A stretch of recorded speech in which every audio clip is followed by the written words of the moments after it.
Have you ever known exactly what to say in English, but the moment someone looks at you, your mind goes completely blank?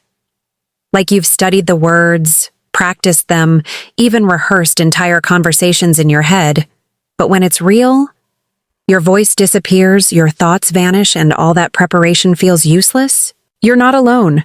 Today, our hosts Jack and Emma will explore exactly why this happens, why so many people feel paralyzed when speaking English in front of others, and most importantly, how you can finally stop freezing and start speaking naturally, with confidence, courage, and ease. This is Learn English with Ease. English made powerful, simple, and yours. Jack, I don't get it. I've been learning English for years. I can understand everything when I read, when I watch videos, when I listen. I know the words, I know the grammar. But the moment I'm standing in front of someone, even just one person, my brain shuts down completely. It's like I forget the most basic sentences. My hands get clammy, my heart races, and my mouth feels heavy, almost like it doesn't belong to me. I can't explain why this keeps happening, and it makes me feel frustrated, ashamed, almost stupid sometimes.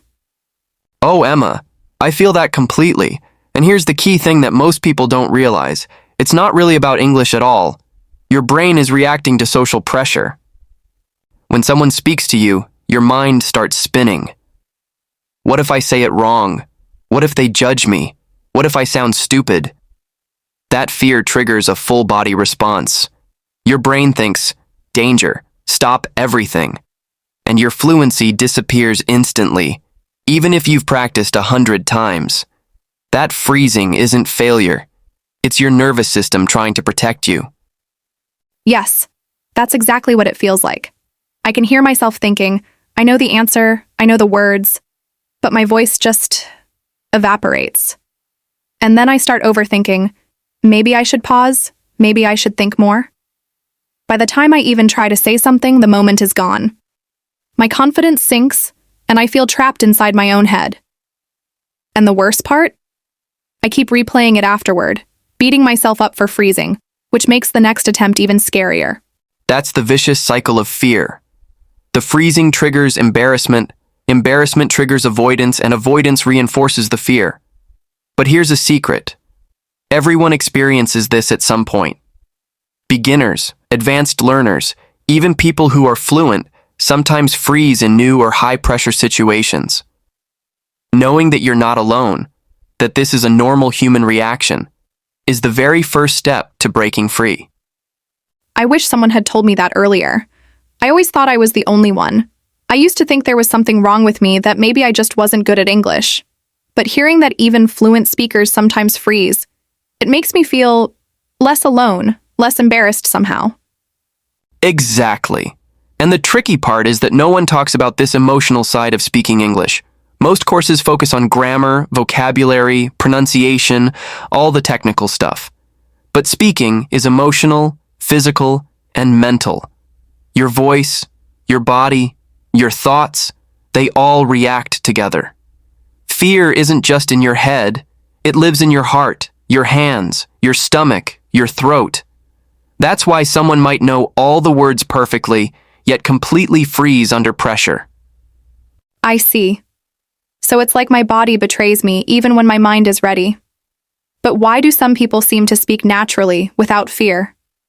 I see them talk confidently, fluently, and effortlessly, and it feels like they're in a completely different world. Well, Emma, part of it is mindset, part of it is practice under real-life conditions. People who speak naturally have trained their brains to tolerate mistakes and embarrassment. They've accepted that sounding perfect isn't necessary. Their focus is on communicating ideas, connecting with others, expressing thoughts, not on avoiding mistakes. They're comfortable being human while speaking English. And guess what?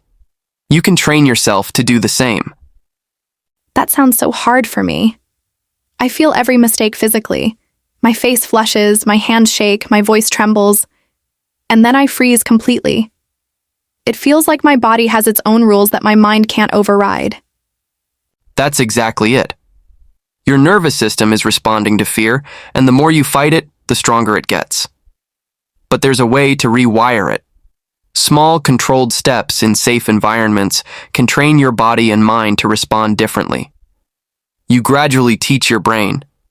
Speaking English is not dangerous, mistakes are okay, and my body doesn't need to panic. Safe environments, can you explain that? What does that mean practically? Sure. Safe environments are spaces where mistakes have no negative consequences. It could be speaking in front of a mirror, recording yourself on your phone, practicing with a friend you trust, or even speaking aloud to your pet. You experiment with sentences, stumble a little, laugh at yourself, and your brain starts learning that speaking English isn't life-threatening. Over time, your body relaxes naturally. So it's like slowly building courage, one tiny step at a time? Exactly. Confidence is a muscle. You wouldn't lift a 100-kilo weight on your first day at the gym. You start with small weights and gradually increase. Each small success strengthens your mind and body. The same applies to speaking English. Each small conversation, each sentence spoken without fear, adds to your confidence. Over time, your freezing moments shrink and your fluency grows. And perfection. That's a big block for me. I always want to speak flawlessly.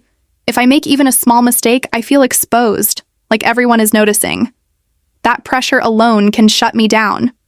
That's your inner critic talking. Perfection is an illusion. Even native speakers make mistakes constantly. The goal isn't to be flawless. The goal is to communicate, to connect, to express. When you focus on meaning rather than grammar perfection, fear naturally decreases. Mistakes become proof that you're actually speaking, learning, and progressing. Wow, that actually feels freeing. Like I don't have to be perfect to be valid. Yes. And here's a practical tip. When you feel your body tense or your mind racing, take a slow, deep breath. Say your sentence silently in your mind first, then speak it aloud. That tiny pause allows your brain and body to sync, and the fear loses some of its power. I never realized speaking English had such an emotional component. I always thought knowing words and grammar would solve everything. And that's why so many people freeze. Speaking is emotional, physical, and mental. Courage, timing, and confidence are just as important as knowledge. Training your brain emotionally, in safe, controlled ways, is just as crucial as studying vocabulary or grammar. I'm starting to see it now. Fear isn't a sign of weakness. It's just my brain reacting, trying to protect me. And understanding that is the first step toward change. Exactly, Emma. Awareness is step one. Once you understand the why, you can start taking action, one sentence at a time, in ways that gradually shrink fear and build real confidence. Jack, I understand a bit more now why my mind freezes, why my body reacts, and why fear shows up. But I still get nervous when I imagine real conversations. How do I actually stop being scared when I'm talking to someone? Not just practicing alone at home. I mean real people, strangers even. That's the core question, Emma. The first step is acceptance. Accept that nervousness is normal, that it's part of the process. Almost everyone feels it, even native speakers when they speak under pressure. Once you normalize fear, you can combine it with gradual exposure, mind-body techniques, and mental preparation. Let's break it down in detail, step by step. Okay, I want to understand. Step one? Step 1. Controlled exposure. Start with low-pressure situations. Speak to yourself in front of a mirror. Record your voice and play it back. Speak to a friend you trust who won't judge you. The point is to practice in a way that feels slightly uncomfortable, but safe. Each time, your brain learns. I survived, it wasn't dangerous, I can do it again. That's how confidence muscles grow. Controlled exposure? I get it. But I still worry about mistakes. When I speak in front of someone, I feel like everyone notices, like every little error is magnified.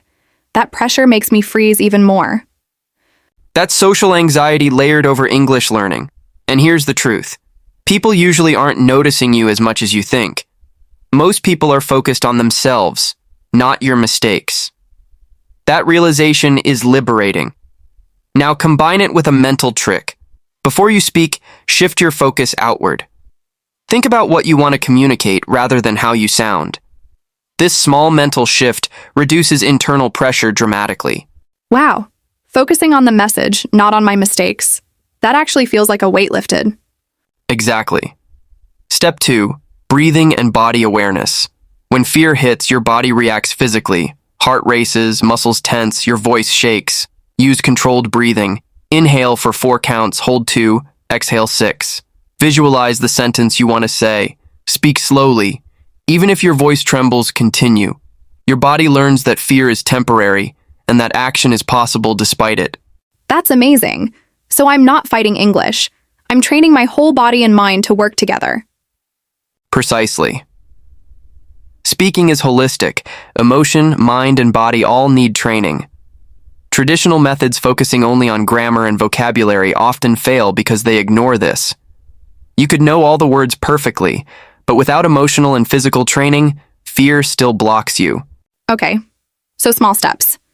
But what about practicing with strangers or in public? That scares me the most. Step 3. Graduated real-life exposure. Start with small interactions. Ordering coffee, asking a simple question to a cashier, making a brief comment to a coworker. Treat every tiny interaction as a safe practice session. Each small success rewires your brain. Over time, fear becomes manageable, almost like background noise instead of a wall blocking you. Each tiny interaction.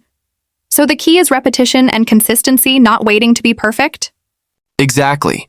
And step 4, reflection after each interaction. Ask yourself, what went well? What could I improve? Focus first on positives. Every success, even tiny, reinforces confidence. Your brain begins associating speaking with reward, not threat. I like celebrating small wins. It makes the whole process feel less overwhelming. Step 5, mental preparation. Visualize conversations before they happen. Imagine yourself responding naturally, making small mistakes and recovering smoothly. Picture your body relaxed, your voice clear. Mental rehearsal primes your nervous system to respond calmly in real life. Mental rehearsal. So I can imagine a tricky question, practice my response in my head, and when it happens, I'm ready. Yes. And combine that with real-life mini exercises. For example, practice a short sentence repeatedly. I enjoy learning English every day. Say it silently, aloud, with expression, exaggerate gestures if needed. Notice your body tension. Repeat. Each repetition reduces fear and increases fluidity. Okay, I can do that. And then I slowly add longer sentences or a small dialogue with a friend. Yes. Gradually increase complexity. Add slightly longer sentences, then a mini conversation, then a short group discussion. Think of it like leveling up in a game. Each conversation is a checkpoint. Each success adds experience points to your confidence. Over time, your brain starts interpreting English conversations as safe and achievable. And mistakes along the way? They're just part of the learning? Absolutely. Mistakes are your best teachers. Each error teaches you phrasing, pronunciation, and timing. And importantly, each time you speak despite mistakes, you prove to yourself that fear doesn't control you. That's huge. I like that perspective. It makes fear feel less like a barrier and more like a challenge I can work with. Exactly. Step 6. Combine positive reinforcement. After a successful conversation, give yourself a small reward. Even a mental compliment counts. This reinforces your confidence further. Your brain starts connecting English conversations with positive outcomes instead of stress. Jack, I feel lighter just hearing this. Like I have a roadmap now, not just random tips. Yes, Emma. Awareness plus understanding plus action. Real change. And one more tip. When a freeze happens mid-conversation, don't panic. Pause for one breath, silently say your sentence, then continue. A small pause is better than shutting down completely. Your brain sees, I can recover, it's fine. Over time, freezing becomes rare and manageable. I love that. It feels achievable, step by step, sentence by sentence, little by little. And that's exactly it. Confidence is built gradually. Today you speak one sentence, tomorrow two. In a week, you handle a short conversation. In a month, you're speaking naturally without panic. Fear diminishes, fluency grows, and your voice feels authentic. So even if I stumble, my voice shakes, or I make small mistakes, I can still speak and be myself? Exactly. Authenticity matters more than perfection. Every time you speak, you're proving to yourself, fear doesn't define me and I can communicate effectively. That's the real skill. I feel inspired. I want to start today. Tiny steps, consistent practice, celebrating every success. That's the spirit. To everyone watching, start small, practice daily, focus on meaning, tolerate mistakes, and reward yourself. Speaking English can become natural, calm, and even joyful. One sentence at a time, one small win at a time.